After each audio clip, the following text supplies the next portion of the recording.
From the studios of Farm Journal Broadcast, this is U.S. Farm Report. Welcome to U.S. Farm Report this weekend. I'm Tyne Morgan, and here's what's in store over the next 60 minutes. A possible win for ethanol, but a new mountain to climb for turning ethanol into sustainable aviation fuel. Drought disappeared in parts of the country, but parched soils continue to grasp areas heading into spring. There's no wave your magic wand and fix a drought. It is going to take Mother Nature to do that. How to flip your pastures in the face of drought. An act of fate nearly 60 years ago that changed the course for one Iowa family. Tom come home one day and said the locker's for sale. We bought it.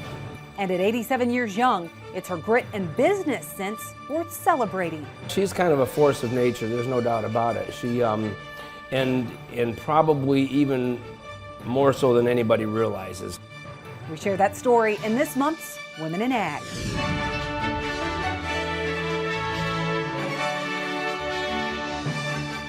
U.S. Farm Report, presented by Pioneer. What's next happens when the testing grounds meet the proving grounds. Pioneer. What's next happens here. Now for the news, several new developments this week that could impact the renewable fuels industry, including EPA approving an expansion of E15 in the Midwest, but starting next year. EPA announced Thursday the decision to approve a request from Midwestern governors to allow year-round sales of E15. However, it will delay the start until April 28, 2025, or until after the election. The government currently restricts E15 sales in the summer months. That's due to environmental concerns over smog, but biofuel proponents say those are baseless claims. EPA is expanding the sale of E15 in 8 states. That includes Illinois, Iowa, Minnesota, Missouri, Nebraska, Ohio, South Dakota, and Wisconsin. Oil refiners argue allowing the sale of E15 in only select states versus across the U.S. could cause localized price spikes and supply constraints. But Reuters also reporting the Biden administration could soon announce an adjustment to the scientific modeling for ethanol, one that it says will show the fuel is less effective at reducing greenhouse gas emissions than previously estimated. The adjustment could make it more difficult for ethanol producers to take part in tax credits aimed at sustainable aviation fuel. However, there would be a potential avenue for ethanol producers to qualify for the credits if they work with corn growers that practice sustainable farming methods. Reuters says the change would reflect the more precise consideration of the environmental consequences and would also incentivize climate-smart farming practices such as no-till and cover crops.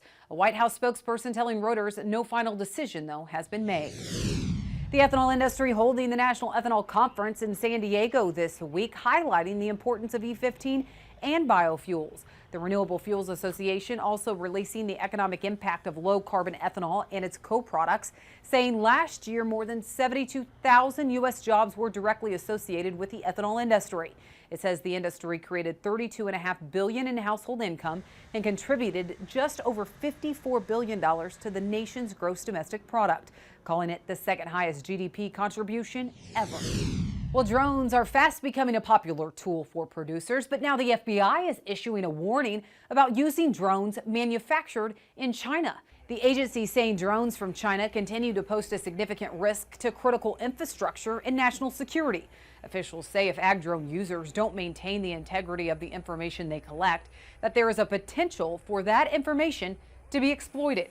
They say information from drones can be stolen in transmission if linked to wireless networks using compromised software and hardware that are integral to the operation of the drone.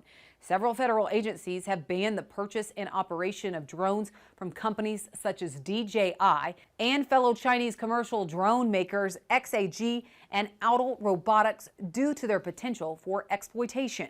We have much more about this and what you need to watch out for in a story that we've posted on agweb.com.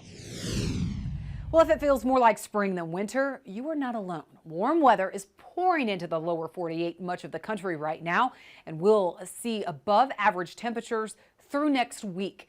USDA says it appears that spring is as much as 2 weeks early this year from the southern plains to the Carolinas and southeastern Virginia. And BAMWX says this winter has been one of the top 5 warmest ever across the upper Midwest, Great Lakes, and New England, adding it's also the lowest heating demand winter on record to date. Now, despite widespread cold in January, forecasters say the warming trend is expected to continue into March.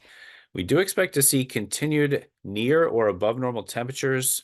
The greatest likelihood of those warm conditions focused, as they have been all winter, across the northern United States. That doesn't mean we can't have cold outbreaks during March. As we saw during January, a warmer than normal month, we had a very sharp cold outbreak right in the middle of the month for about 10 days.